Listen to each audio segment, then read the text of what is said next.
What do Jennifer Beals and the greatest underdog stories have in common? Both prove that when you break the rules, you can change the game forever. The breakthrough. Flashdance. In 1983, Jennifer Beals shot to fame as Alex Owens in Flashdance. The film tells the story of a welder by day and an aspiring dancer by night. With a killer soundtrack, especially the chart-topping What a Feeling and iconic dance scenes, Flashdance became a cultural sensation. At just 19 years old, Beals landed the role that would change her life. She wasn't a trained dancer, but she didn't let that stop her. While professional dancers like Marine Jahan performed many of the intricate moves, Beals threw herself into the role. She trained tirelessly to handle the emotional and physical demands of the character. Her raw performance gave Alex authenticity, resonating with anyone chasing a dream. Critics were quick to point out that Beals didn't perform the film's most iconic dances herself. Some were harsh, claiming she wasn't believable as a dancer. But audiences didn't care. Beals delivered something even more powerful. A relatable portrayal of a young woman fighting to prove herself. The story wasn't just about perfect pirouettes. It was about grit, passion, and determination. Beals brought Alex to life in a way that connected with dreamers everywhere. When Flashdance hit theaters, it became an instant hit. It grossed over $200 million worldwide, making it one of the top-grossing films of the year. Beals' torn sweatshirt, wild curls, and water-drenched dance moves became iconic. Even critics who weren't sold on the film admitted its undeniable cultural impact. Beals' portrayal wasn't about being flawless. It was about showing vulnerability and resilience. She made Alex Owens more than just a character. She made her a symbol of perseverance. Beals proved you don't need to be perfect to succeed. What mattered was having the courage to keep trying. Flashdance cemented Beals' place in pop culture. The role launched her career, but it was her heart, authenticity, and raw talent that made her unforgettable. Decades later, Alex Owens remains a beacon of hope for anyone daring to follow their dreams. Beyond the dance floor. After Flashdance, Jennifer Beals could have stuck to dance-centric roles, but she had other plans. Determined to avoid being typecast, she made bold choices to showcase her range. She embraced roles far removed from Alex Owens, proving she was more than just a one-hit wonder. In 1985, Beals starred in The Bride, a reimagining of the Frankenstein story. She played the female lead opposite Sting. The film wasn't a box office success, but it marked a major shift for Beals. It was darker, more complex, and worlds away from the upbeat energy of Flashdance. The project showed her willingness to take risks and tackle roles that challenged her. Fast forward to 1995, and Beals landed one of her most memorable roles in Devil in a Blue Dress. The neo-noir thriller, directed by Carl Franklin, was set in post-war Los Angeles and starred Denzel Washington. Beals played Daphne, a mysterious and provocative character central to the plot's intrigue. Critics praised her performance, noting how seamlessly she transitioned from Alex Owens' charm to Daphne's enigmatic allure. This was a far cry from her dancing days, and it worked. Throughout the late 90s, Beals leaned into roles that allowed her to explore new genres. She appeared in indie films like The Last Time I Committed Suicide, 1997, and Tao of Surfing, 1999. While these weren't blockbuster hits, they gave her the chance to push boundaries and experiment. Around this time, she also began dipping into television, hinting at a shift that would later define a big part of her career. By the end of the 90s, Beals had successfully reinvented herself. She wasn't just the girl from Flashdance, she was a versatile actress, unafraid of stepping outside her comfort zone. Her commitment to choosing roles that challenged stereotypes set her apart in an industry that loves to pigeonhole its stars. Challenging Hollywood norms. When The L Word premiered in 2004, Jennifer Beals took on a role that changed her career. Playing Bette Porter, a driven, high-powered art gallery owner navigating life as a queer woman, was a game changer. This wasn't just another role, it was bold, complex, and unapologetically groundbreaking. The L Word wasn't your typical TV drama. It was the first mainstream series to center on the lives of lesbians and queer women. It gave visibility to stories often ignored by Hollywood. Beals played a key role in this cultural shift, bringing Bet Porter to life as a multifaceted character. Bet was confident, ambitious, and charismatic, but also deeply human. She wrestled with identity, relationships, and the pressures of balancing personal and professional life. Fans quickly fell in love with Bet's journey. Her storylines, torn between professional success and personal challenges, were compelling and relatable. Beals gave Bet vulnerability and depth, allowing viewers to see beyond her polished exterior. Whether Bet was confidently owning a room or privately struggling with self-doubt, Beals made her real. A major highlight of the show was Bet's on-again, off-again relationship with Tina, played by Laurel Holloman. The chemistry between Beals and Holloman was electric. Their emotional ups and downs became one of the show's standout storylines. Fans couldn't look away, rooting for the couple through every twist and turn. The L Word resonated far beyond the LGBTQ+ community. It started conversations about love, identity, and representation. Beals became a symbol of these broader discussions. She didn't just portray a queer woman, she embodied the complexities and triumphs of navigating a world that often doesn't understand you. The show cemented Beals as a fearless actress willing to embrace meaningful and challenging roles. Her portrayal of Bet Porter made her an icon, not just for fans of the show, but for television history. It wasn't just about the groundbreaking premise, it was about Beals' ability to bring authenticity and heart to a character who became larger than life. With the L Word, Beals proved once again that she wasn't afraid to push boundaries. She delivered a performance that went beyond entertainment. It inspired change and gave voice to a community long overlooked. Jennifer Beals in independent cinema.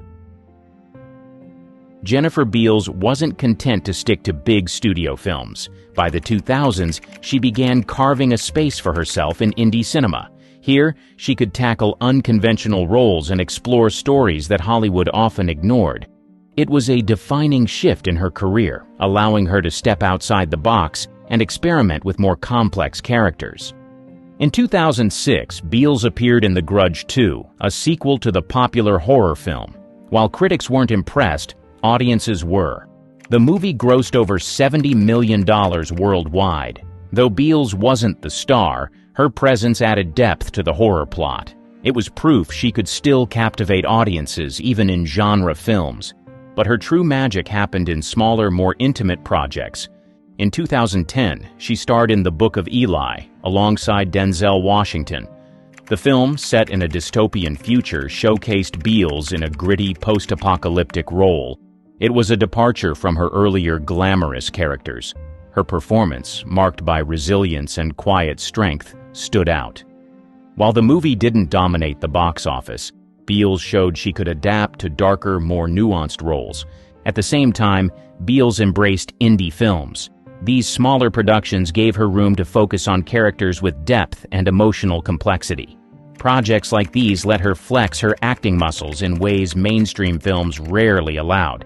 In 2019, Beals returned to TV in The L Word, Generation Q. This sequel revisited her iconic role as Bet Porter, but offered a new perspective. This time, Bet grappled with challenges reflecting modern issues, both personally and professionally. Beals brought an evolved, reflective take to the character, deepening her connection with audiences. Jennifer behind the camera. Jennifer Beals didn't stop at acting. She stepped behind the camera to take control of the stories she wanted to tell. Her directorial debut came in 2009 with an episode of The L Word. It wasn't just a new role. It was a chance to explore storytelling from a different perspective. Directing gave her the freedom to shape narratives in ways acting alone couldn't. By 2013, she had directed several episodes of The L Word, using the show's platform to delve deeper into themes of identity and relationships. Beals was hands-on with every scene, ensuring that the visuals and emotions aligned perfectly. Her work highlighted her ability to create authentic moments that resonated with viewers. particularly within the LGBTQ+ community. Beals didn't stop with television. She expanded into independent projects, directing short films like Lesbi Friends.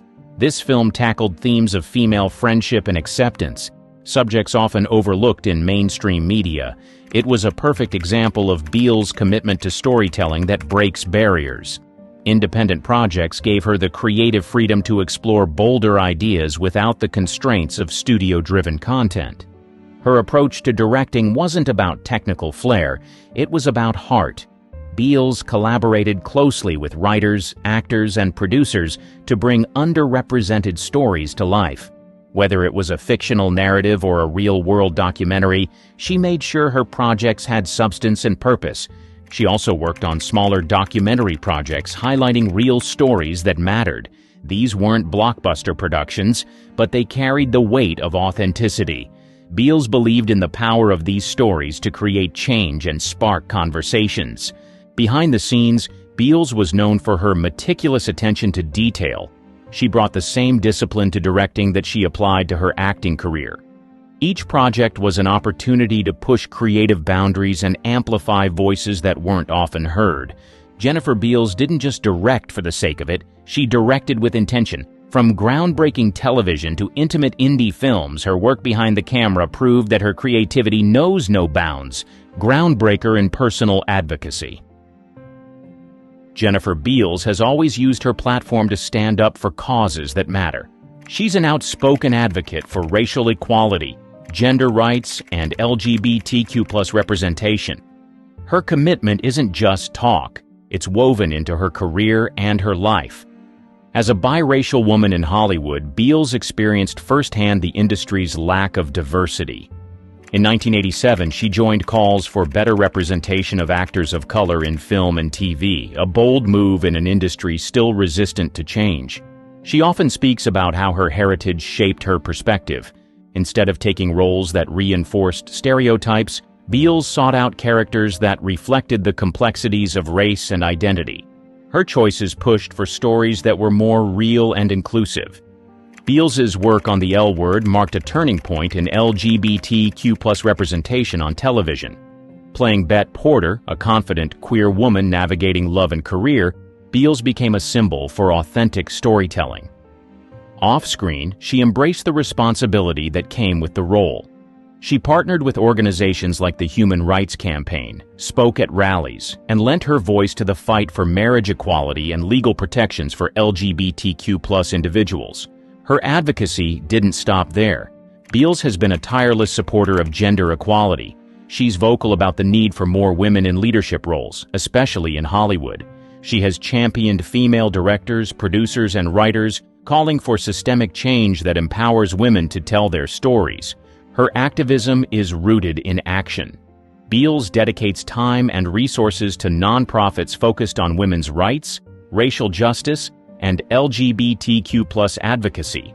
Whether attending events, donating to causes, or mentoring emerging talent, she's consistently working to create a better world. Beals doesn't just talk about change, she lives it. Through her work, she's shown that being an artist and an advocate go hand in hand. She's proof that influence, when used with purpose, can inspire real progress. Relationship with race and identity. Born to a black father and a white mother, she grew up navigating the complexities of being mixed race in a world that often tried to define her by narrow categories. In Hollywood, this duality became both a challenge and a driving force. Beals has openly discussed the struggles of fitting into an industry obsessed with labels. Casting directors frequently saw her as too ethnic for certain roles and not ethnic enough for others. These limitations didn't deter her. Instead, they fueled her determination to break stereotypes and push for roles that reflected the full spectrum of identity. Early in her career, Beals was selective about her projects. She refused to take on roles that felt one-dimensional or stereotypical. Her focus was on playing characters that carried depth and complexity, even if it meant passing up easier opportunities. This deliberate approach allowed her to craft a body of work that felt authentic both to her and to the diverse audiences she represented. Her portrayal of Bet Porter in The L Word stands as a defining example of this commitment. Bet was a strong, ambitious woman of color, one of the first leading characters of her kind in television. Beals brought nuance to Bet's story, showing her triumphs and struggles with power, identity, and privilege. For many viewers, Bet became a beacon of representation, proving that characters of color could lead major narratives without being reduced to clichés. Off-screen, Beals has spoken out about the importance of diversity in media. She's used her platform to advocate for more authentic portrayals of race and identity, emphasizing that mixed-race stories are not monolithic. Her own experiences have informed her advocacy, making her a powerful voice in the push for equity in Hollywood. Beals in the digital age. As television evolved into the streaming era, Jennifer Beals proved she could keep up and thrive. Her work during the 2010s showcased her ability to adapt, explore new genres, and take full advantage of the creative opportunities offered by digital platforms. In 2019, Beals reprised her iconic role as Bet Porter in The L Word, Generation Q. This wasn't just a trip down memory lane. The reboot reimagined Bet for a new era, tackling modern issues like political ambition, parenting challenges, and relationship complexities. Fans of the original series were thrilled to see Beals return, while new viewers discovered the groundbreaking character through streaming platforms like Showtime and Hulu. The series quickly became a success, cementing Beals' continued relevance in the ever-changing world of entertainment. But Beals wasn't content to rest on the success of The L Word. She branched out into a variety of projects, each highlighting a different side of her talent. From 2017 to 2018, she starred in Taken, a prequel to the action-packed Liam Neeson franchise. Beals played Christina Hart, a no-nonsense government operative, bringing authority and grit to the role. In 2019, she joined the cast of Swamp Thing, a dark and atmospheric adaptation of the DC Comics classic. Her portrayal of Dr. Lucilia Cable added depth and intrigue to the supernatural thriller, proving once again that she could shine in any genre. Streaming platforms offered something traditional television often didn't: rich, character-driven storytelling. Beals embraced these opportunities, choosing roles that allowed her to explore complex narratives. Shows like Generation Q and Swamp Thing gave her the chance to connect with audiences on a deeper level, while expanding her already impressive range. Her seamless transition to digital platforms wasn't just about staying relevant, it was about evolving with purpose. Beals actively sought out projects that challenged her and reflected her dedication to meaningful storytelling. Whether revisiting iconic roles or diving into new ones, she made it clear, Jennifer Beals isn't just keeping up with the times, she's setting the pace. Role model for longevity. Jennifer Beals has achieved something rare in Hollywood, staying relevant for more than 4 decades. Her enduring success isn't due to luck. It's the result of smart career moves, adaptability, and a commitment to meaningful work. Beals' rise began with Flashdance in 1983, but she refused to let the role define her. While others might have leaned on the fame of such an iconic film, Beals took a different route. She avoided being typecast and pursued projects that challenged her. Her portrayal of Bet Porter in The L Word cemented her as a force in television, but she didn't stop there. Roles in indie films, thrillers, and supernatural dramas showcased her ability to adapt to any genre. She also stepped behind the camera, directing episodes of The L Word and contributing to projects that pushed boundaries. Authenticity has always been at the core of Beals' career. She's known for turning down roles that didn't align with her values, a move that's rare in an industry built on compromise. This integrity has not only defined her choices but also earned her respect among peers and fans alike. Beals has also defied Hollywood's stereotypes about aging. Instead of fading into the background, she's leaned into roles that reflect life's complexities. In The L Word, Generation Q, she brought new layers to Bet Porter, exploring modern themes of career, family, and identity. Her ability to evolve with her characters has kept her performances fresh and relatable to new and longtime audiences. Beyond her acting, Beals is a vocal advocate for change in the industry. She champions more opportunities for women in filmmaking and pushes for diverse casting and storytelling. Whether working in front of or behind the camera, Beals has consistently amplified voices that deserve to be heard, personal and professional. Jennifer Beals has always carved her own path, balancing a successful Hollywood career with a grounded and fulfilling personal life. Married to entrepreneur Ken Dixon since 1998, she's a mother to 1 daughter and stepmother to 2. While she keeps her family life private, Beals has occasionally shared how her home life fuels her creativity and keeps her grounded. She's spoken about the importance of building a strong foundation for her children while balancing the unpredictable nature of the entertainment industry. Beals isn't just an actress, she's a lifelong learner. A Yale graduate with a degree in American literature, she credits her education with deepening her understanding of storytelling. But her interests don't stop there. Beals is a passionate photographer and has exhibited her work in galleries, showcasing her talent for seeing the world from unique perspectives. For her, photography is more than a hobby. It's another way to tell stories, one frame at a time. Her dedication to growth extends to physical pursuits as well. Beals has trained in martial arts, including kung fu and kickboxing, skills that have come in handy for action-heavy roles. She often praises the discipline martial arts requires, highlighting its role in keeping her focused and balanced in both her career and personal life. Friends and family describe Beals as fiercely loyal, valuing authenticity in her relationships. She's known for surrounding herself with a close-knit circle who keeps her grounded and true to her values.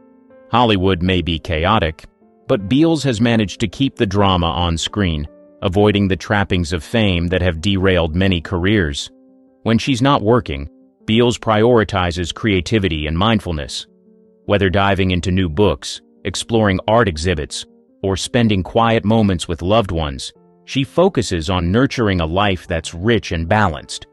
Her secret? Staying curious, staying active, and staying true to what matters most. As far as Hollywood is concerned, there is no telling how many secrets and affairs go on behind closed doors. However, as much as some of these Hollywood stars tried to hide their steamy affairs, the evidence, love children, blossomed suddenly, giving the stars no choice but to make it public and invite scandals and media outrage. Judy Lewis. Clark Gable, the dashing king of Hollywood, and Loretta Young, the enchanting leading lady, found themselves entangled in a whirlwind romance amid the breathtaking landscapes of the film's set. The chemistry between them wasn't confined to the script. It ignited behind closed doors, away from the prying eyes of studio executives and gossip columnists. Their affair, passionate and forbidden, was the stuff of Hollywood legend. As the cameras rolled and the audience reveled in the on-screen magic, a different kind of magic was happening off-screen. Loretta Young, with her starry eyes and porcelain beauty, soon found herself facing a predicament. Unbeknownst to the world, a secret love child was conceived as a result of their trysts. Judy Lewis, the product of this clandestine affair, entered the world like a whisper, hidden from the scrutinizing gaze of an industry that thrived on perfection and illusions. Loretta, determined to shield her child from the judgmental eyes of a society bound by strict moral codes, went to great lengths to keep the truth concealed. It was a well-guarded secret, known only to those within the inner circles of Hollywood's elite. Years passed, and the public remained blissfully ignorant of the real-life drama unfolding behind the scenes. Yet, in the intricate dance of fate and curiosity, the truth couldn't remain hidden forever. The revelation of Judy Lewis as the love child of Clark Gable and Loretta Young shattered the carefully constructed facade of Hollywood glamour. It was a scandal that reverberated through the corridors of power in the studios. Fans gasped at the revelation that the charismatic Clark Gable, the embodiment of leading man charm, had a hidden legacy. Loretta Young, who had portrayed virtuous heroines on screen, now faced the scrutiny of a judgmental public. The truth emerged like a carefully orchestrated plot twist during a climactic scene. Judy Lewis, now a young woman, unveiled the long-guarded secret during a period of changing norms and attitudes. The revelation, once kept hush-hush, now spilled into the open, sparking a media frenzy that Hollywood hadn't witnessed before. Sean Flynn. In the late 1950s, as Hollywood's golden age began to fade into memory, a scandal emerged that would cast a shadow on the shining reputation of one of its most charismatic leading men, Errol Flynn. The story unfolded with a steamy affair between Flynn and Beverly Adland, a young starlet whose name would become synonymous with a scandal that rocked the foundations of Flynn's already tumultuous personal life. The late 1950s saw Flynn, renowned for his on-screen bravado and off-screen adventures, crossing paths with Beverly Adland, an aspiring actress drawn to the glitz and allure of the Hollywood dream. As the whispers of their affair echoed through the canyons of Hollywood, a love child was born into the drama, Sean Flynn. Born of a union that defied societal norms and studio expectations, Sean became the tangible embodiment of the affair that transcended the silver screen's scripted narratives. The scandal, however, did not stay hidden within the gilded walls of Hollywood's inner circles. The tabloids feasted on the salacious details of Flynn's affair with the young starlet, portraying him not as the dashing hero of swashbuckling adventures, but as a flawed protagonist in the drama of his own life. Errol Flynn, whose personal life was already a canvas painted with controversies, found himself navigating a storm of public scrutiny and judgment. The scandalous affair with Beverly Adland became a lightning rod for critics eager to tarnish the legacy of a Hollywood icon. The repercussions extended beyond the confines of Flynn's romantic entanglements. His personal life, already marked by legal troubles and a reputation for living on the edge, faced heightened scrutiny. Renato Roberto Rossellini. In the post-World War II era, where Hollywood's glitz collided with European cinematic innovation, the tale of Ingrid Bergman and Roberto Rossellini unfolded as a riveting drama that transcended the confines of the silver screen. Their affair, sparked during the filming of Stromboli in 1950, would prove to be a catalyst for a scandal that not only rocked the foundations of Bergman's personal life, but also ignited a firestorm of controversy that reached the chambers of the U.S. Senate. Amidst the rugged landscapes of Stromboli, an Aeolian island in the Tyrrhenian Sea, Bergman, the luminous Swedish actress, and Rossellini, the groundbreaking Italian director, found themselves entwined in a tumultuous affair that would redefine the trajectory of both their personal and professional lives. The sparks of passion that ignited on set were undeniable, but the consequences of their liaison would prove to be far-reaching. Renato Roberto Rossellini, born of their forbidden union, became the tangible consequence of their affair.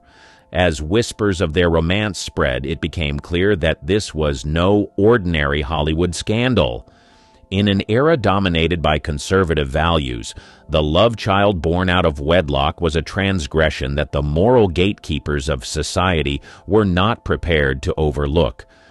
The affair between Bergman and Rossellini did not merely make headlines, it became a full-blown international scandal. In the conservative climate of 1950s America, where the influence of the Catholic Church and societal norms held significant sway, Bergman's extramarital affair and the birth of her love child were met with swift and severe condemnation. The fallout reached its zenith when Ingrid Bergman was denounced on the floor of the U.S. Senate. The moral outrage extended beyond the realm of celebrity gossip, turning into a political and cultural battleground. Bergman, once a beloved Hollywood icon, found herself at the center of a storm that questioned not only her personal choices but also the perceived morality of the entertainment industry. The scandal had enduring consequences for Bergman's career in Hollywood. Her status as America's sweetheart was tarnished, and she faced a period of exile from the industry that had once embraced her with open arms. The affair and its aftermath were a stark reminder that even the most celebrated figures in Hollywood were not immune to the harsh judgments of a society grappling with evolving moral standards. Princess Yasmin Aga Khan.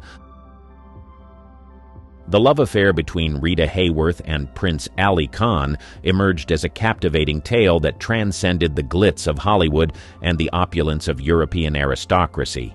Their passionate liaison, followed by a whirlwind marriage, would become a chapter etched in the annals of both cinematic and royal history. The enchanting Rita Hayworth, synonymous with glamour and sensuality, found herself entangled with Prince Ali Khan, a charismatic figure and heir to the Aga Khan, during a time when the world was still recovering from the aftermath of World War II.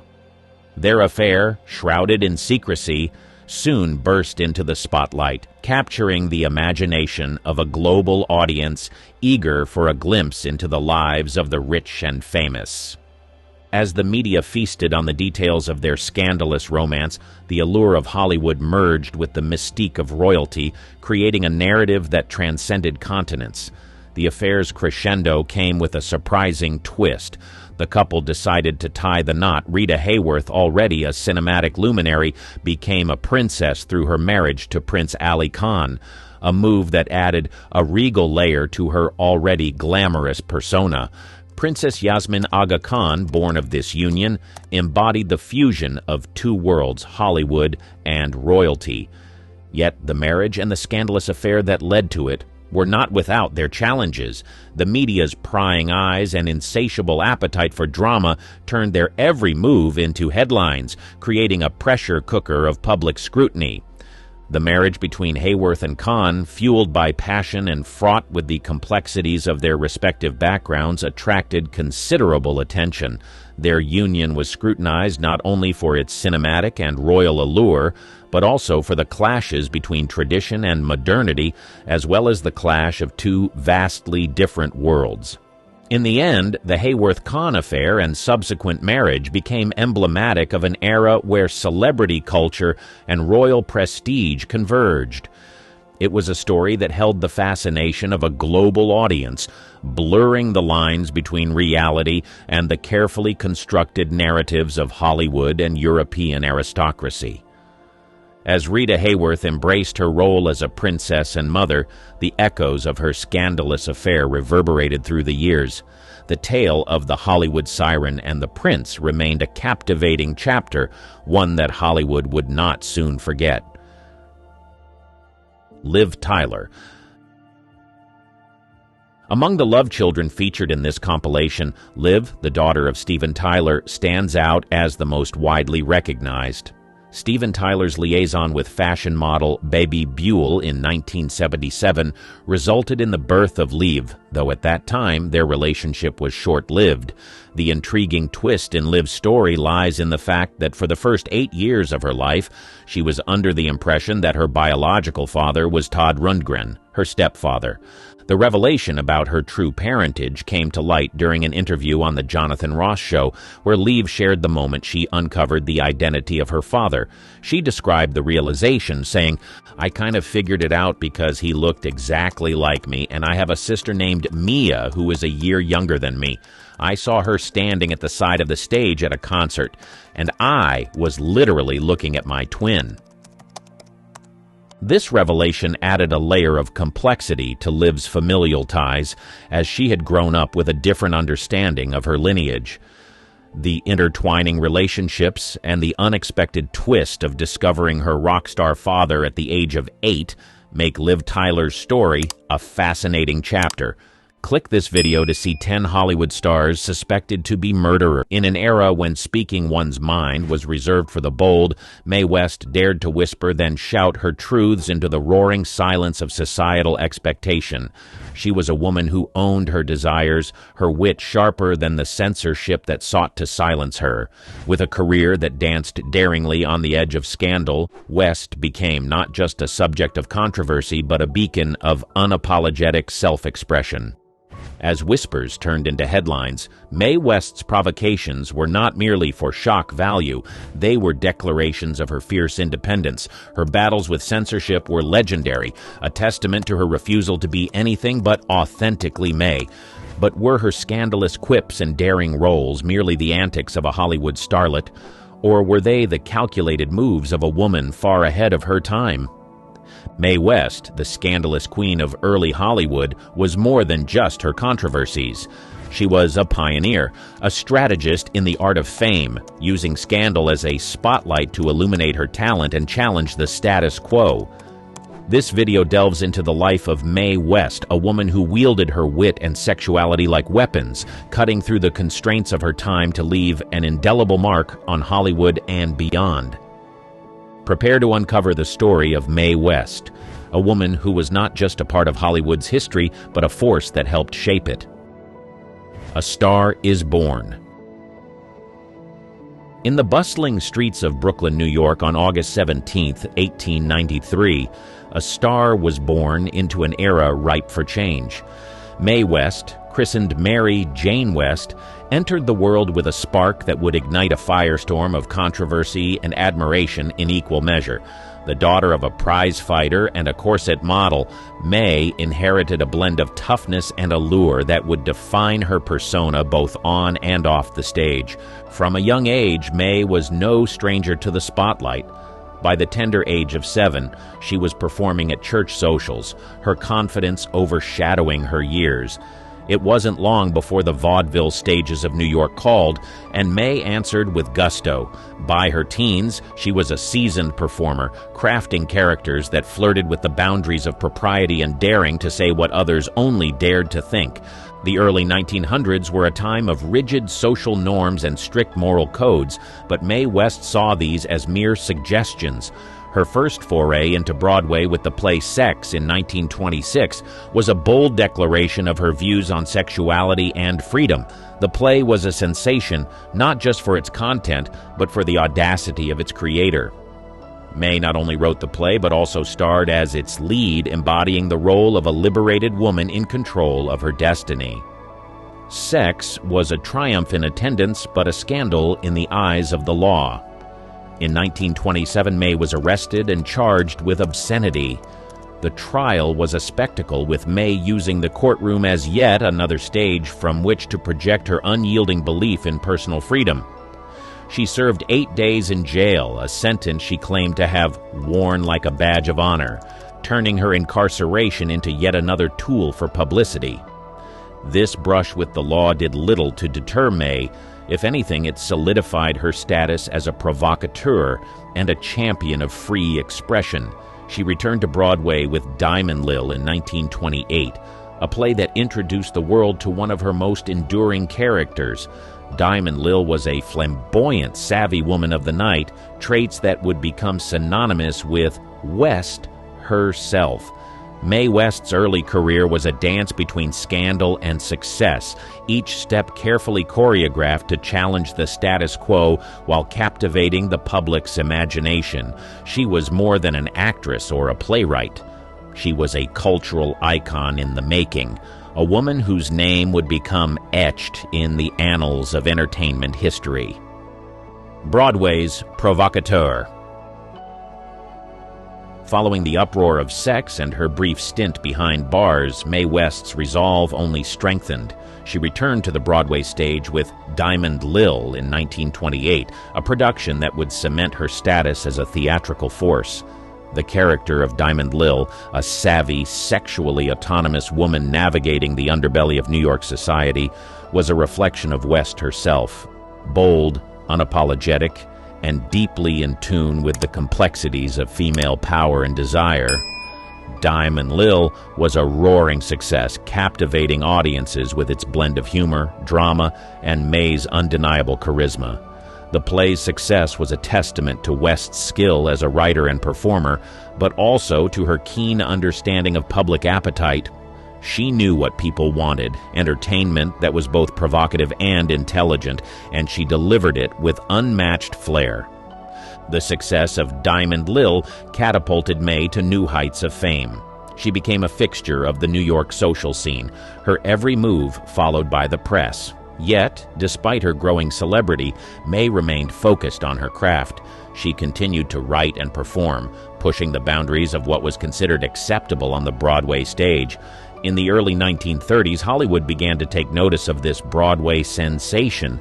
The film industry was in the midst of a transition, with the advent of talkies revolutionizing cinema. Studios were on the lookout for new talent, and Mae West, with her distinctive voice and larger-than-life persona, was a perfect fit. Paramount Pictures extended an offer, and Mae, ever the opportunist, saw the potential for a new platform from which to share her unique brand of entertainment. She made her film debut in Night After Night, 1932, a move that would mark the beginning of her storied Hollywood career.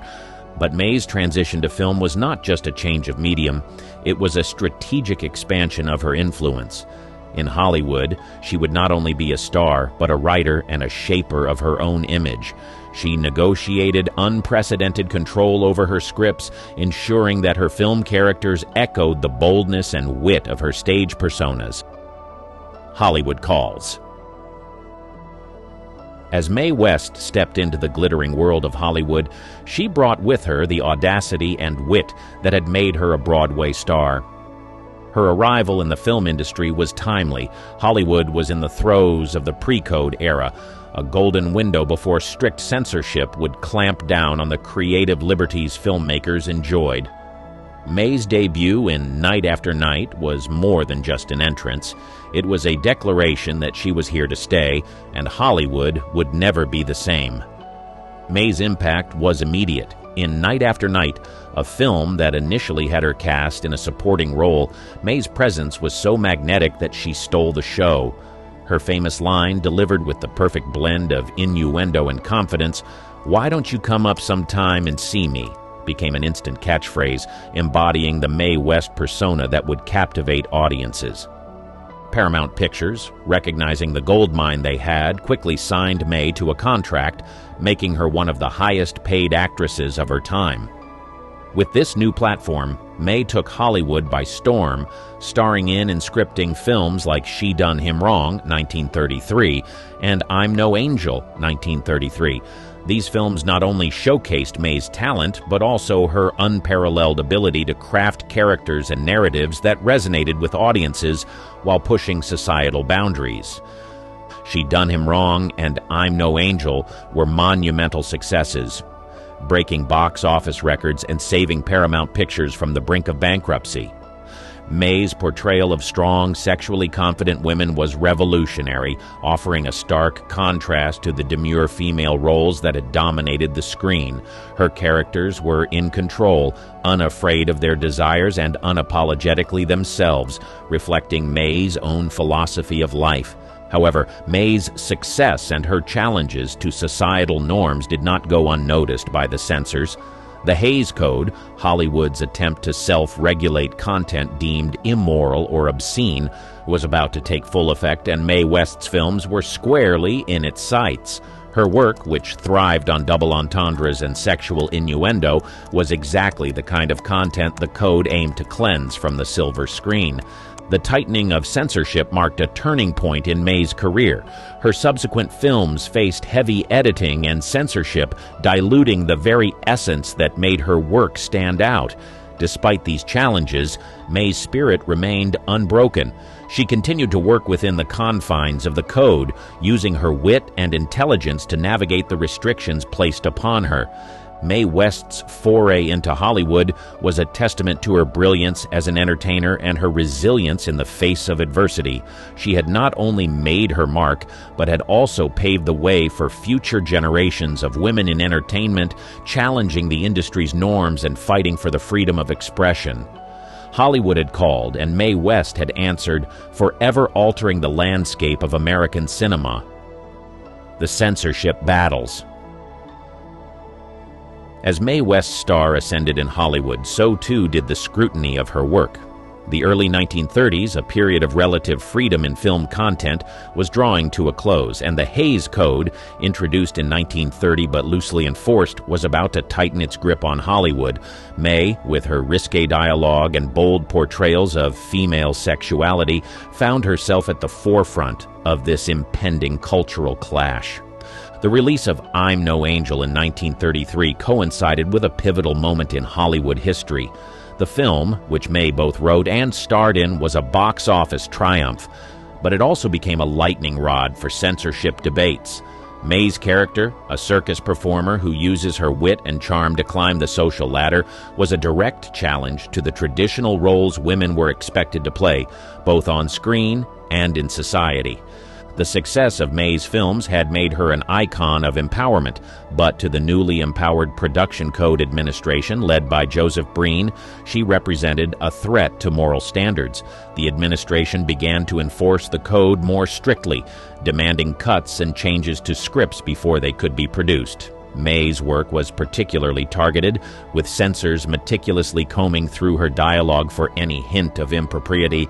May, ever resourceful, responded to these challenges with her characteristic wit. She found ways to skirt the censors' demands, embedding her dialogue with double entendres that flew under the radar of the code's enforcers.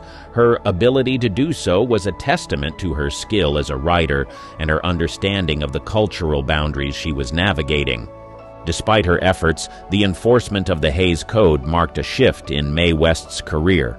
Her films after the code's strict enforcement lacked the same provocative edge, leading to a decline in her box office draw.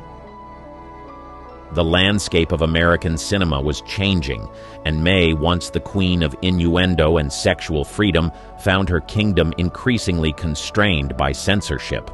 The battles Mae West faced against censorship were not merely about artistic freedom. They were reflective of a larger societal struggle over the control of female sexuality and expression. May's defiance of the code and her attempts to navigate its restrictions were emblematic of her broader fight for personal and creative autonomy. In the face of these challenges, Mae West's legacy as a pioneer of sexual liberation and a challenger of censorship was cemented. Her battles with the Hays Code would go down in history as a critical moment in the fight for freedom of expression in Hollywood, underscoring the enduring impact of her work on American culture and cinema. Beacon of sexual liberation. In the midst of her censorship battles, Mae West emerged as a beacon of sexual liberation, far ahead of her time. Her unabashed embrace of her sexuality and her advocacy for personal freedom resonated deeply in a society bound by conservative norms. May's influence extended beyond the silver screen. She became a symbol of the burgeoning movement for sexual liberation and gender equality. May's public persona and her characters shared a common thread, a refusal to conform to the expectations placed upon women. She portrayed strong, independent women who were in control of their destinies and unashamed of their desires. This portrayal was revolutionary, challenging the notion that women's sexuality should be repressed or hidden. Beyond her roles, May was vocal about her beliefs in interviews and public appearances. She advocated for the right to love freely, regardless of societal constraints. Her support for the LGBTQ+ community, at a time when such stances were rare, further solidified her status as a progressive icon. May's mansion in Hollywood became a gathering place for artists, writers, and actors, including those marginalized by mainstream society. May's approach to sexuality was not just about defiance, it was also about empowerment. She believed in the power of self-expression as a means of gaining autonomy and respect. This philosophy was evident in her personal life as well.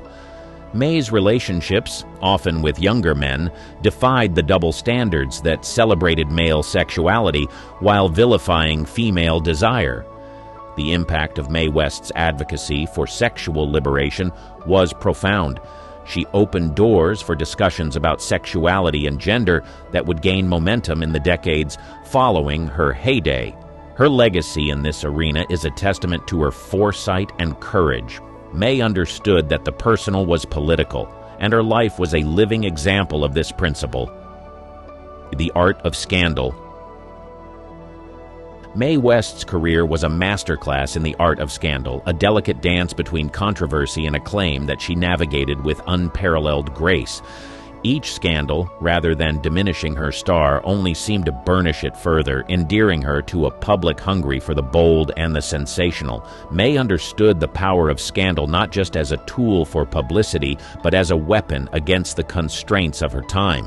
Her approach to scandal was strategic, May never shied away from controversy. Instead, she embraced it, using it to highlight the absurdity of societal taboos.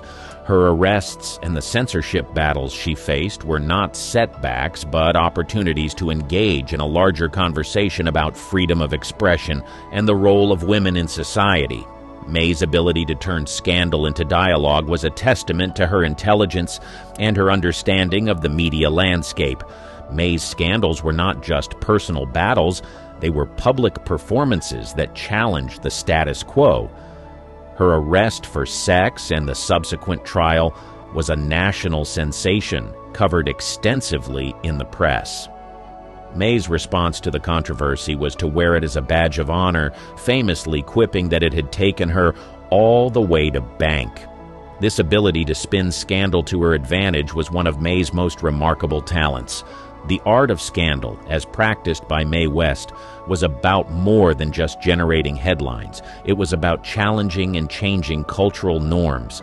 Each controversy she stirred was a strike against the puritanical constraints of her era, a deliberate act of rebellion against a society that sought to confine her. May's scandals were calculated, crafted with the precision of a playwright, each one a scene in the larger drama of her public life. Mae West's legacy in the art of scandal is enduring. She demonstrated that controversy, when wielded by a master, could be a force for change, a way to push society forward. May's scandals were not just moments of rebellion. They were catalysts for a broader dialogue about sexuality, censorship, and the role of women in the public sphere. Through her mastery of scandal, Mae West left an indelible mark on American culture, one that continues to resonate long after the headlines faded. Enigmatic Twilight. As the golden glow of Mae West's career in the limelight began to dim, she ventured into an enigmatic twilight, a period marked by a curious blend of public adoration and private mystique. Even as the fervor of Hollywood's golden age waned, May remained a figure of fascination, her later years shrouded in the same blend of scandal and allure that had marked her ascent. In the 1950s and 1960s, Mae West's presence in film and theater became less frequent, yet her influence lingered in the air like a perfume. She turned to the nightclub circuit, where her performances were celebrated not just for their entertainment value, but for the nostalgia they evoked for a bygone era. May's shows were lavish affairs, a testament to her undiminished star power and her unwavering commitment to her persona. May's twilight years were also marked by a foray into the spiritual and the esoteric. She developed an interest in spiritualism, a reflection perhaps of her lifelong defiance of conventional norms. May's exploration of these realms added a layer of depth to her public image, casting her as a seeker of truths beyond the material world. This period of her life was characterized by a quieter, more introspective form of rebellion, a search for meaning in the twilight of her career. Despite her retreat from the public eye, Mae West remained a subject of public intrigue. Rumors swirled about her personal life, her health, and her wealth, each tidbit of gossip adding to the mythology that had always surrounded her. Mae lived her later years in a Los Angeles apartment, a space as grand and eclectic as the woman herself. It was here that she entertained guests, held court with the press, and continued to write, her pen as sharp as ever. Mae West's final public appearance in the film Sextet, 1978, was a fitting coda to her career. At the age of 85, she played a glamorous film star, delivering lines with the same wit and verve that had catapulted her to fame decades earlier. The film was not a critical success, but it served as a reminder of Mae's enduring charisma and her unparalleled ability to captivate an audience. Mae West passed away in 1980, but the enigma of her twilight years only added to her legend. She left behind a legacy that was as complex as it was captivating, a blend of scandal, success, and spiritual search that continues to fascinate. Mae West's twilight was not a fading away, but a deepening, a final act that ensured her immortality in the pantheon of Hollywood legends. The immortal Mae West. In the years following Mae West's passing, her status as an icon of early Hollywood only grew, transcending the scandals and controversies that had once defined her public persona. The immortal Mae West became a symbol of empowerment, her legacy enduring through a blend of nostalgia, admiration, and the timeless relevance of her message. Mae's influence permeated popular culture from fashion to music, film to feminist discourse. Her signature style, bold, glamorous, and unmistakably Mae, inspired generations of women to embrace their individuality and sexuality with confidence. Designers and stylists drew upon her image, recreating her looks on runways and red carpets, a testament to her lasting impact on fashion. In the realm of entertainment, Mae West's pioneering spirit lived on. Filmmakers and playwrights revisited her work, finding in her films and scripts a rich source of inspiration. Documentaries and biopics explored her life, each attempting to capture the essence of a woman who was as complex as she was charismatic. Her quotes, brimming with wit and wisdom, became part of the lexicon, often cited in discussions about gender, sexuality, and empowerment. The feminist movement, too, found a forebear in Mae West. Scholars and activists looked to her as an early champion of women's rights, celebrating her defiance of societal norms and her advocacy for sexual liberation. Mae's life and work were studied, debated, and celebrated in academic circles, her contributions to the fight for gender equality recognized and revered. Yet for all the public fascination with Mae West, she remained an enigma, a figure shrouded in mystery. Stories of her private life, her relationships, her beliefs, her final days were the subject of speculation and intrigue. Mae had carefully curated her public image, and even in death, she kept the world guessing. Mae West's legacy was not just in the roles she played or the lines she delivered, it was in the lives she touched and the barriers she broke. She had become more than a star. She was a cultural icon, a beacon of boldness, and a symbol of the enduring power of individuality. The immortal Mae West lived on, her legacy a testament to the extraordinary life she had led and the indelible mark she had left on the world.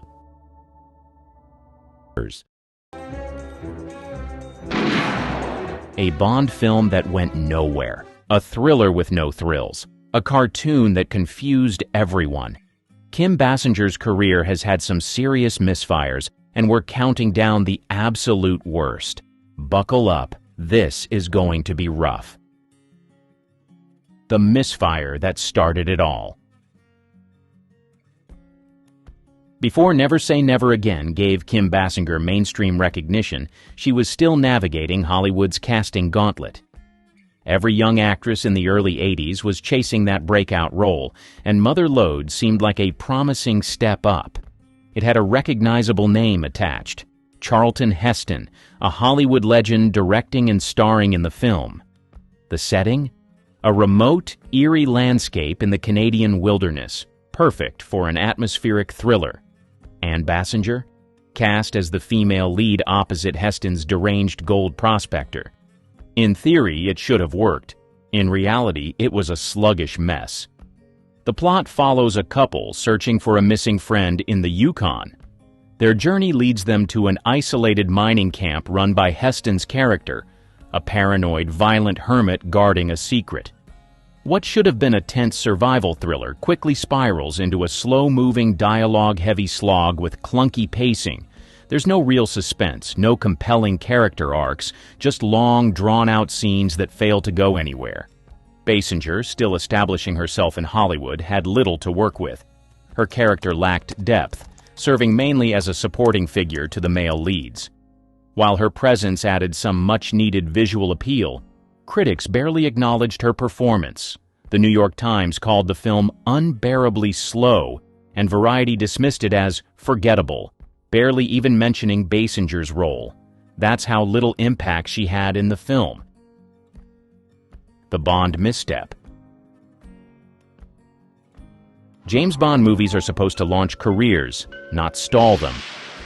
For Kim Basinger, Never Say Never Again should have been a career-defining role, placing her in the pantheon of unforgettable Bond girls. Instead, the film became a behind-the-scenes legal battle and a lackluster entry into 07's cinematic legacy. Unlike traditional Bond films, this 1983 installment wasn't produced by Eon Productions, the company behind the official franchise.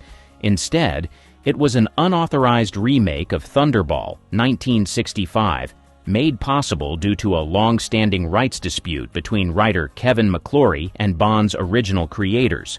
The selling point? Sean Connery's surprise return as James Bond, 12 years after he swore he was done with the role. The reality?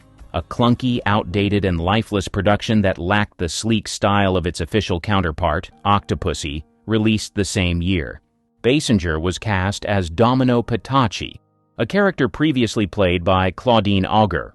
The role had the potential to be an alluring, complex Bond girl, but the film did her no favors. Domino was given minimal development, existing mainly to react to Connery's Bond rather than drive any action herself. The chemistry between the two was awkward. Basinger, at 29, was paired with a visibly older Connery, then 52. Critics took note. The Washington Post said Basinger was visibly struggling with the material, while the New York Times dismissed her character as an afterthought. Even Roger Ebert, a lifelong Bond fan, labeled the film a tired retread. The movie performed decently at the box office, earning $160 million worldwide, but was completely overshadowed by Octopussy, the real Bond film starring Roger Moore. Connery may have gotten his last hurrah in the role, but for Basinger, it was a missed opportunity.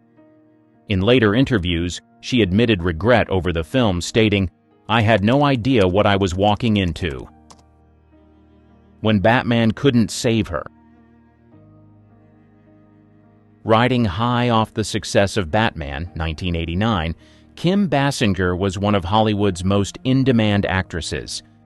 She had just played Vicky Vale, the love interest of Michael Keaton's Batman, in a film that grossed over $400 million worldwide, a massive success that cemented her as an A-list actress. The next move should have been another big hit. Instead, she starred in Final Analysis, 1992, a psychological thriller that tried to be Hitchcockian but ended up as a bloated, melodramatic mess. The film had all the makings of a classic noir thriller, a steamy love affair, a mysterious femme fatale, and a tangled web of lies leading to murder. Richard Gere played Isaac Barr, a psychiatrist who gets involved with the unstable sister, Basinger, of one of his patients, Uma Thurman. As expected, things spiral into betrayal, courtroom drama, and a series of twists that tried to be clever but mostly felt like they were ripped from better movies. The biggest issue? It was too serious for its own good.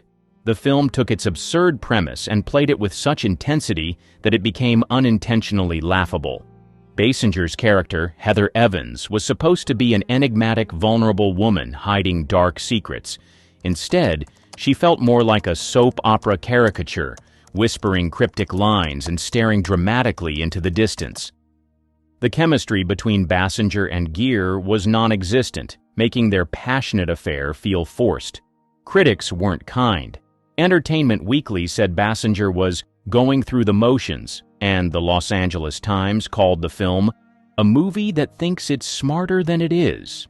Even the courtroom scenes, which should have been tense, felt over the top and predictable.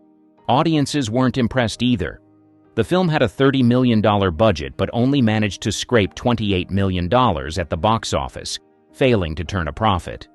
Worse, it quickly faded from public memory, overshadowed by better thrillers released the same year, especially Basic Instinct, which had the erotic tension and suspense Final Analysis was clearly trying, and failing, to emulate.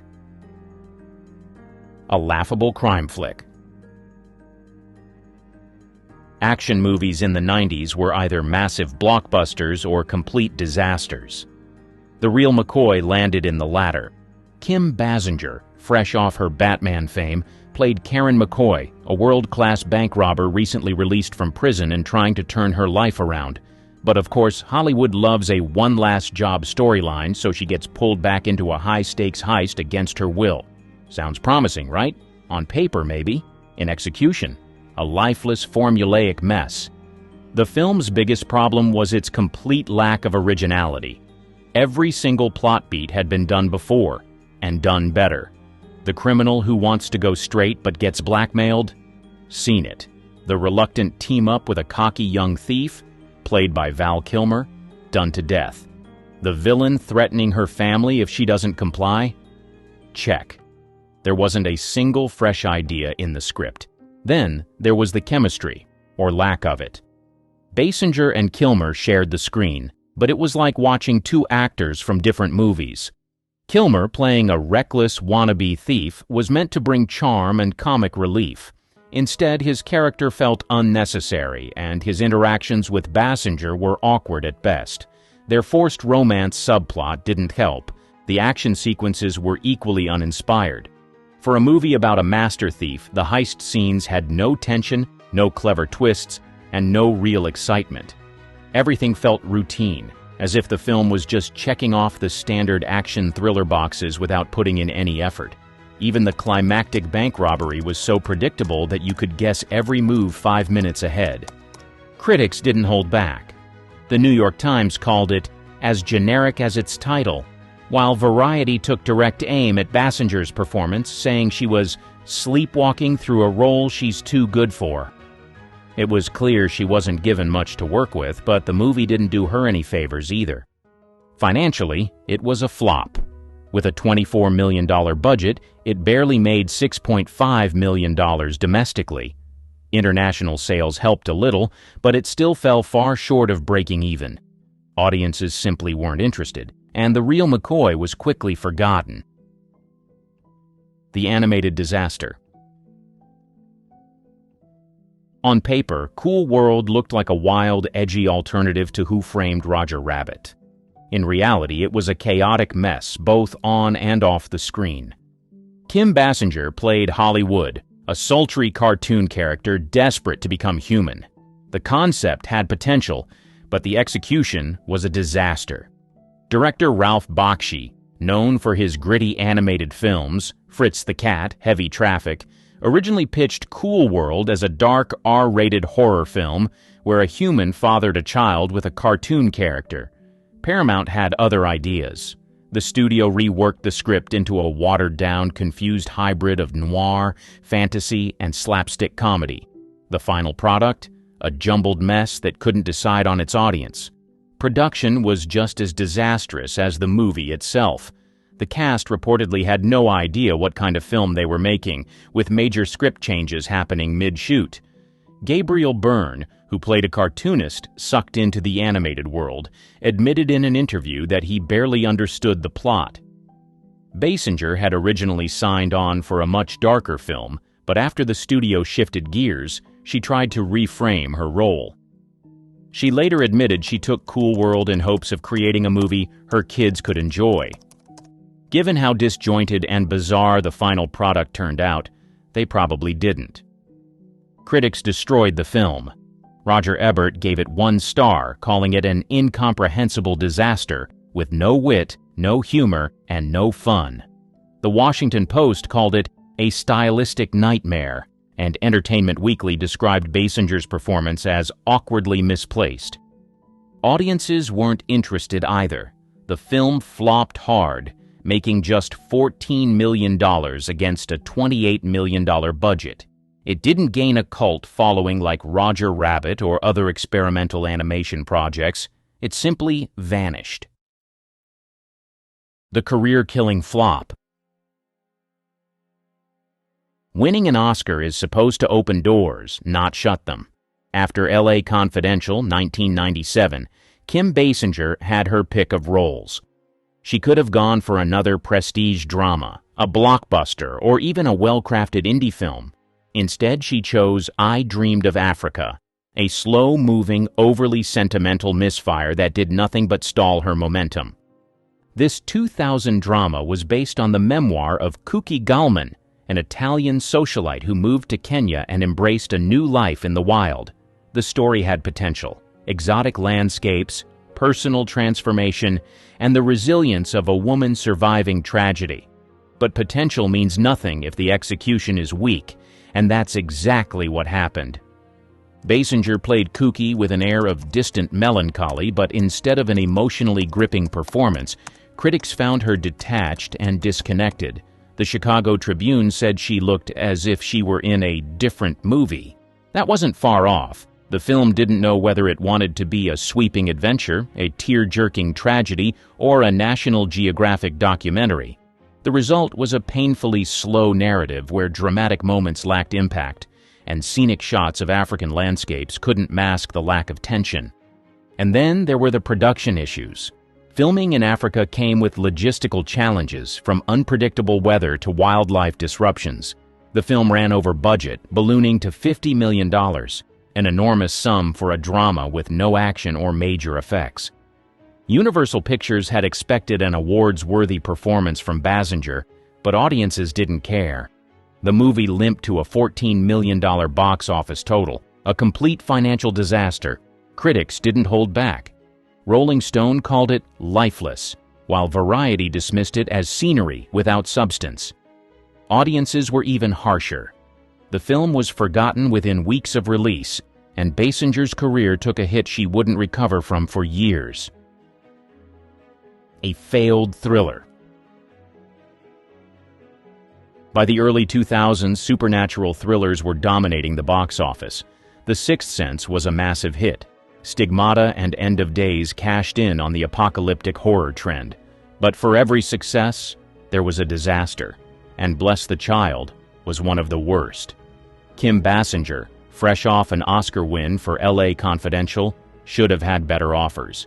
Instead, she signed on for a horror movie that couldn't decide if it wanted to be psychological, religious, or just another forgettable thriller. The setup seemed promising. Basinger played Maggie, a nurse whose life is turned upside down when she's forced to care for her estranged sister's young daughter, Cody. Turns out, Cody has supernatural powers. Bad news. There's a satanic cult led by Rufus Sewell's character, Eric Stark, who wants to use the child for their own dark agenda. What follows is a predictable chase, complete with eerie whispering voices, flickering lights, and the kind of CGI effects that looked dated even in 2000. The biggest problem? Zero tension. Horror works when there's suspense, mystery, or at least a sense of danger. Bless the Child had none of that. Instead, it leaned on tired tropes, creepy kids drawing ominous pictures, a protagonist who just happens to uncover secret symbols, and the classic demonic showdown that felt like a bad TV special. Even the jump scares were lazy. If you've seen one flickering candle, you've seen them all. Critics didn't hold back. Variety called it a film that mistakes melodrama for suspense. The New York Times labeled it forgettable and lifeless. Even horror fans, who usually find charm in cheesy supernatural movies, weren't impressed. It bombed at the box office, barely making back its $65 million budget. And the real death blow? A 4% score on Rotten Tomatoes, an almost impossible feat. An unwatchable remake. She had already played a kidnapped woman in The Real McCoy, but instead of steering clear of another damsel-in-distress role, she took on Cellular, a thriller that had the potential to be gripping but ended up feeling like a bad direct-to-video release. The concept wasn't awful. Basinger played Jessica Martin, a high school science teacher kidnapped and locked in an attic by criminals who needed something from her husband. Her only lifeline? A shattered landline that she manages to rig just enough to make a random call. That call reaches Ryan, played by Chris Evans in one of his earliest lead roles. The entire movie follows their frantic attempt to outmaneuver the kidnappers, with Evans running around Los Angeles trying to keep the call connected. It could have been speed on a phone. Instead, it was a jumbled mess. The biggest problem? The film couldn't decide what it was. Some scenes played like a high-stakes action thriller. Others leaned into slapstick humor. 1 minute, Evans is recklessly driving through traffic to save a woman he's never met. The next, he's breaking a phone store's display case in a scene played for laughs. The tonal whiplash made it impossible to take seriously. Basinger, meanwhile, was given nothing to do beyond whispering into the phone in distress. Her character had no real depth or backstory, just a basic mom-in-trouble setup. The Hollywood Reporter called it laughably unrealistic, while Empire described her performance as detached and unconvincing. It didn't help that the script was filled with ridiculous plot holes. At one point, Ryan literally hotwires a car using knowledge he picked up from playing video games. The villains, led by Jason Statham in an early Hollywood role, were cartoonishly evil with no real motive beyond generic criminal activity. Despite all of this, Cellular actually performed decently at the box office, grossing $57 million worldwide on a $25 million budget. But it quickly faded into obscurity. Today, it's mostly remembered as a pre-Captain America Chris Evans project, not as a career highlight for Basinger. The confusing indie attempt. After a string of bad choices, Kim Basinger aimed for a dramatic comeback with Even Money, a film that should have been a powerful look at gambling addiction, but ended up feeling like a hollow PSA with no real impact. The movie tried to blend multiple interwoven storylines, much like Crash or Traffic, but lacked the emotional depth or tension to make any of them work. Even with a star-studded cast that included Danny DeVito, Ray Liotta, Forrest Whitaker, Kelsey Grammer, and Nick Cannon, the film struggled to hold any real weight. Basinger played Carol, a struggling writer who secretly drained her family's savings to fuel her gambling addiction. The role had the potential for a gripping, complex performance, but the script barely scratched the surface of her character's motivations. Instead of exploring the psychological toll of addiction, the film settled for generic scenes of Carol sitting at slot machines, looking distressed and whispering about her bad choices. It didn't help that the film bounced between too many characters, never fully developing any of them. Critics weren't impressed. The Guardian called it a dull, unconvincing attempt at emotional depth, and the Los Angeles Times criticized it for feeling like a made-for-TV drama stretched too thin. Even the actors seemed disengaged, with performances that felt more like rehearsals than fully realized characters. The film's pacing was painfully slow, dragging through predictable beats without any real payoff. Financially, Even Money was a disaster. It received a limited release and made less than $200,000 at the box office. Most audiences didn't even know it existed. The lack of marketing and its straight-to-DVD energy didn't help its chances, and it faded into obscurity almost immediately. A cheap direct-to-video stint. By 2013, Kim Basinger wasn't headlining movies anymore. Hollywood had largely moved on, and the roles coming her way were nowhere near the prestige of LA Confidential or Batman. So when she signed on for Grudge Match, it looked like a straightforward gig, an easy paycheck in a comedy that banked on nostalgia. But instead of being a fun, late-career resurgence, it became another example of a pointless role in an unnecessary film. The movie starred Robert De Niro and Sylvester Stallone as two former boxing rivals who never got their definitive rematch. Decades later, they're coaxed into one last fight, dragging their old baggage and former love interests along for the ride. The film leaned into comedy, hoping to play off the actors' past sports dramas, Raging Bull and Rocky, but the execution felt half-hearted. Basinger played Sally, the woman both men once loved. She had previously been with De Niro's character, but ended up with Stallone's. That's about as deep as the script allowed her character to go. Instead of giving her an actual personality or purpose in the plot, she was relegated to a bland, middle-aged love interest trope, existing only to reignite old tensions. The film's biggest problem? It wasn't funny. Most of the jokes were outdated, playing on age, Viagra, and washed-up athletes. The fight itself was ridiculous, dragging out a weak story for nearly 2 hours. Critics weren't kind. The Atlantic wrote that Basinger looks like she's wondering why she agreed to this. Rolling Stone called her role pointless at best. Even audiences weren't convinced, with the film scoring a 30% on Rotten Tomatoes.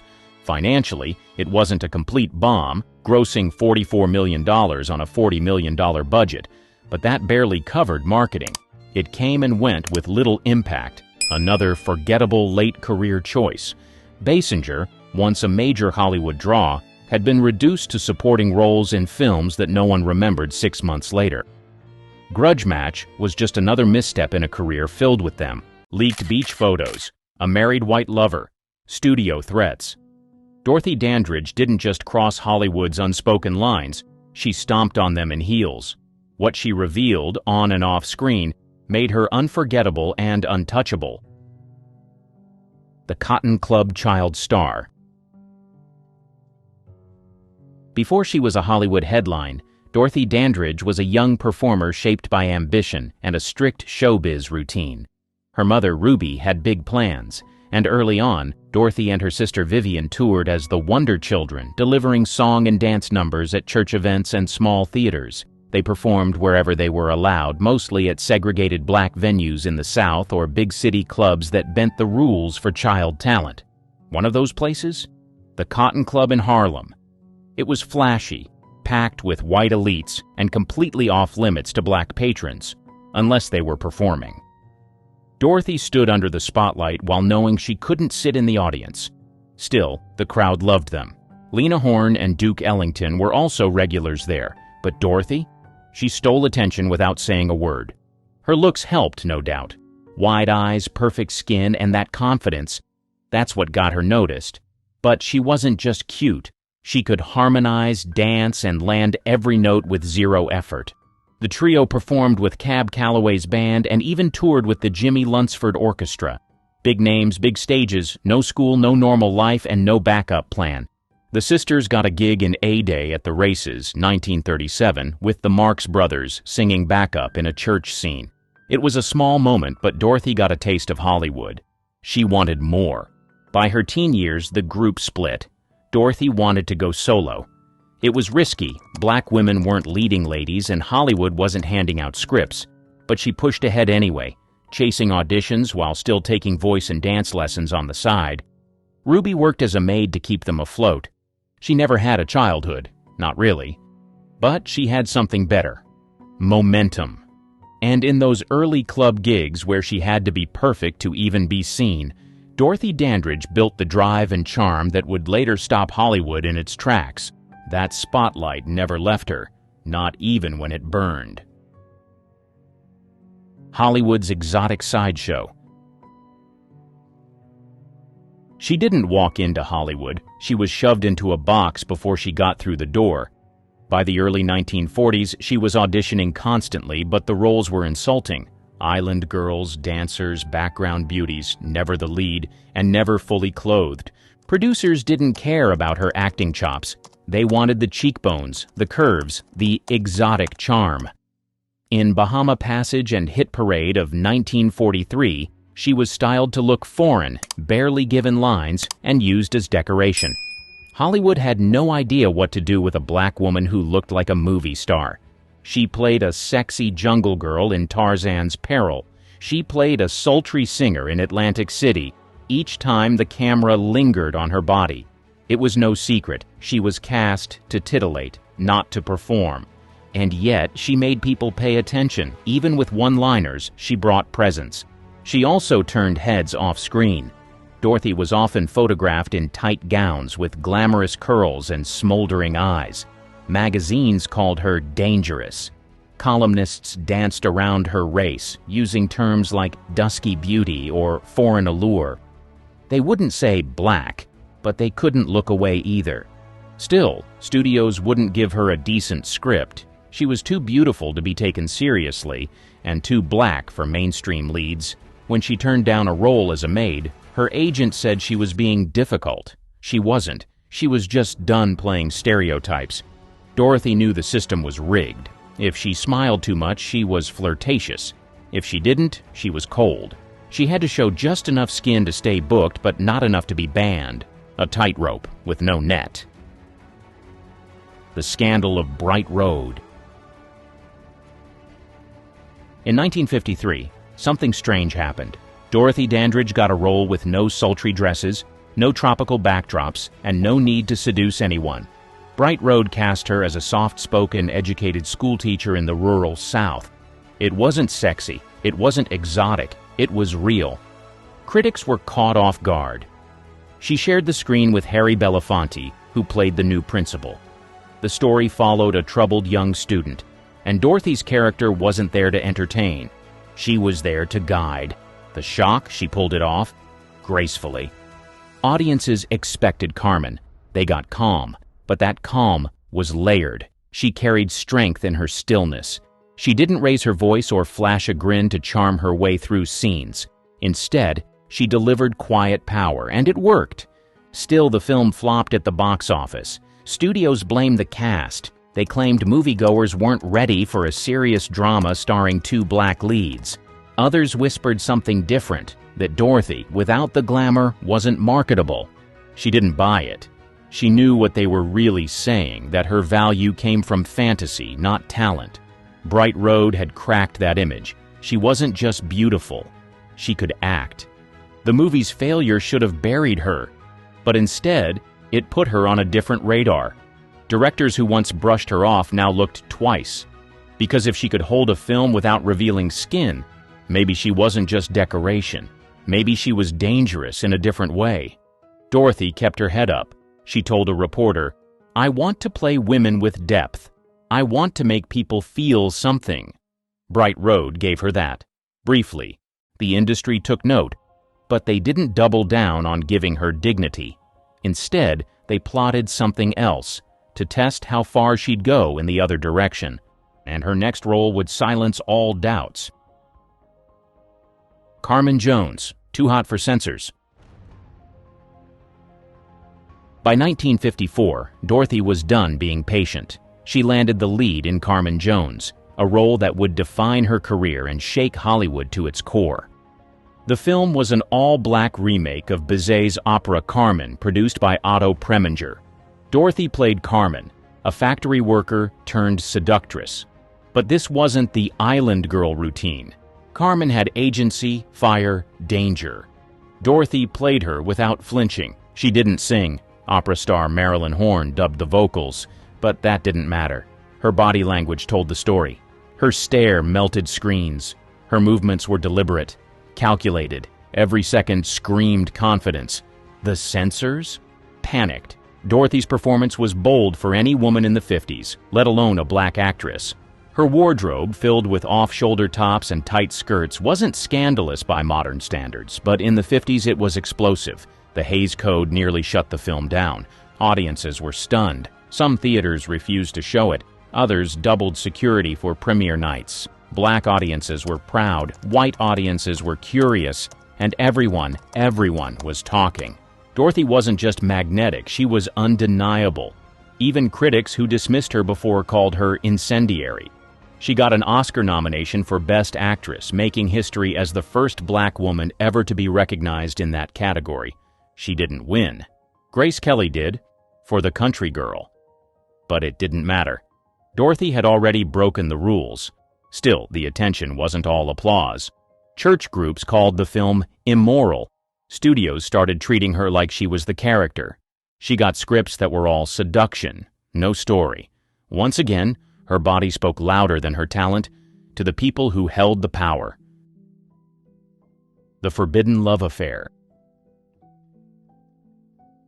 While Carmen Jones was burning up the screen, something else was heating up behind the scenes. Dorothy Dandridge and director Otto Preminger were having an affair. He was powerful. She was rising. He was white. She was black. They didn't flaunt it, but they didn't hide either. Dorothy was photographed entering his apartment. They were spotted dining together, traveling together, and clearly close. Gossip columnists used coded language, unconventional companionship, or European-style friendship. But everyone knew. Otto had no plans to leave his wife. Still, he promised Dorothy the moon, better roles, artistic freedom, real respect in a world that only gave her lust. For a while, she believed him. The studios didn't. Executives saw her as a liability. Public relations teams panicked. Being linked to a white director, especially one who openly supported her, made her a target. Suddenly, the Oscar nominee wasn't fielding offers. She was dodging silence. Friends warned her. Sammy Davis Jr. even told her it would blow up. But Dorothy pushed back. She was tired of rules made to box her in. "I want to love who I want," she reportedly told a confidant. The affair lasted 4 years. In that time, Dorothy became more glamorous, more daring, more frustrated. She was turning down roles as maids and mistresses, waiting for the parts Otto promised. They rarely came. Preminger cast her again in Porgy and Bess in 1959, but the film was a disaster. Critics hated it. Dorothy hated the experience. She felt used. By the end of the decade, the relationship crumbled. When it ended, she was left with no man, no movie, and no momentum. Hollywood had moved on, uncomfortable with a woman who had dared to mix appeal with independence, and with a man who couldn't or wouldn't protect her from the fallout. She didn't apologize for the love, but she paid the price anyway. Las Vegas Nights, Jim Crow rules. Her career took a detour through nightclubs in the late 50s, and that meant Vegas. She was booked at top venues like the Last Frontier and the Moulin Rouge. The money was good, the crowds were better, but behind the glitter was a wall of segregation that slapped her in the face every single night. She'd step on stage in full glam, singing torch songs under the hot lights, while white audiences sipped cocktails and stared. When her set ended, she couldn't even walk through the front lobby. She had to exit through the kitchen. She wasn't allowed to stay in the hotel, swim in the pool, or eat in the dining room. The insult was relentless. One night, she dipped her toe in the hotel pool to cool off. Management drained the entire pool. She was a headliner, but still a second-class citizen. Dorothy didn't just accept it. She pushed back in small ways, demanding better dressing rooms, refusing to use back entrances, leaving hotels that treated her like dirt. Some venues complied, most didn't. Still, the audience adored her. She'd sing "My Heart Belongs to Daddy" and have men falling over themselves. Reporters noted how dangerously poised she was. But offstage, she was alone. No escorts, no protection, no safety net. Vegas made her money, but it took a toll. She drank more, smoked more, slept less. She was tired of being a symbol instead of a star, a fantasy instead of a full person. She once said in an interview, "People see me as glamour, but I'm just trying to work." That work came with constant reminders of what she wasn't allowed to be. Not too loud, not too political, not too honest, and definitely not too proud. Vegas gave her the spotlight, but never the respect. And just when she started regaining control, something surfaced that nearly destroyed her all over again. The photo betrayal. In the late 1950s, Dorothy took a vacation to France, a break from the stress, the headlines, and the constant judgment back home. While relaxing on a European beach, she sunbathed topless. It wasn't a publicity stunt, it wasn't for the cameras. She was just being herself away from the spotlight.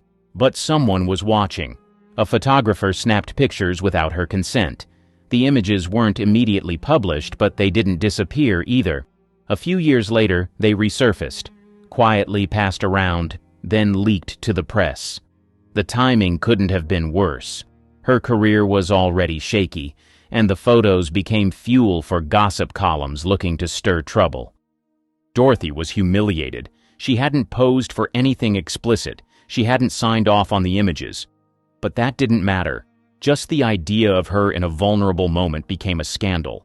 Some editors refused to run the photos. Others weren't so cautious. The damage wasn't just public. It was personal. She had fought hard to be taken seriously in an industry that constantly reduced her to her looks. This dragged her back to square one. Studios pulled back. Casting calls stopped coming. People whispered. Hollywood had always been quick to judge women, especially black women, and even faster to punish them. Dorothy tried to fight it, calling it a violation of her privacy, but there were no laws protecting her from what had happened. Friends say she withdrew after that.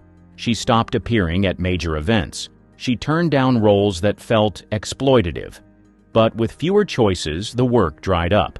She once told a reporter, "Everything I've done has been twisted into something it's not." This was one of those moments. The Hollywood blacklist. She never got blacklisted officially. No written memo, no public scandal, just silence. After Carmen Jones, she should have had her pick of roles. Instead, the phone stopped ringing. She had become difficult in the eyes of studio heads, too independent, too selective, and some said too outspoken. She wasn't taking roles that insulted her intelligence anymore. No maids, no side characters with one suggestive line. But the roles being offered weren't getting better, they were getting fewer. And when she asked for better scripts, producers said she was lucky to be working at all. Some blamed her relationship with Otto Preminger, others pointed to the leaked photos. But underneath it all was the truth. Dorothy had challenged the system too many times, and the system never forgot. She tried to pivot. She took a role in Island in the Sun, a film with racial themes that paired her opposite white actor John Justin. Their on-screen chemistry made studio execs nervous. Most of their scenes were cut. The final version barely hinted at their storyline. It was clear. Hollywood wanted her image, not her full presence. She made a few international films. None made a splash. She auditioned for roles that went to white actresses. Sometimes she wasn't even told the part had been filled. Other times they praised her talent but told her the audience wasn't ready. Dorothy knew what that meant. Behind closed doors, the industry had shut her out. Not with headlines or scandals, but with quiet decisions, missed callbacks, and fading opportunities. There was no public feud, no controversy to point to, just the slow, steady closing of doors. She tried to stay visible, through concerts, talk shows, and appearances, but the momentum was gone. Desperate roles and a deadly spiral. By the early 1960s, Dorothy Dandridge's career was running on fumes. The groundbreaking roles had stopped. The nightclub gigs weren't paying what they used to. She tried to make ends meet with whatever came her way. Low-budget films, overseas productions, anything with a paycheck. She accepted a part in Tamango, a French-Italian film about a slave revolt. It was a heavy topic, but the movie was barely released in the U.S. due to its content. She followed that with Malaga, a crime film shot in Europe where she played a smuggler. The movie was forgettable, and so was the response. Nothing clicked. She tried television, but the industry had moved on. Younger actresses were on the rise, and studios weren't eager to cast someone they saw as controversial. Even former allies stopped returning her calls. Offers went from slim to none. Bills piled up. She sold off personal items just to get by. At one point, she declared bankruptcy. Financial stress turned to emotional strain. She started relying on medication, prescribed for anxiety, sleep, depression. But the combinations were risky. She'd show up to appearances looking tired or distracted. Friends noticed changes. She was quieter, less present. Some said she was still chasing the comeback. Others said she was just trying to survive. There were attempts at recovery. She announced a new tour, hinted at more film work. She even briefly remarried, though it ended quickly. Nothing stuck. Nothing healed. The pressure never let up. She wasn't just trying to revive a career. She was trying to rebuild a life in an industry that had turned its back on her, and the world wasn't offering second chances. In September 1965, Dorothy was found unresponsive in her apartment. Officially, it was ruled an accidental overdose of antidepressants. She was only 42.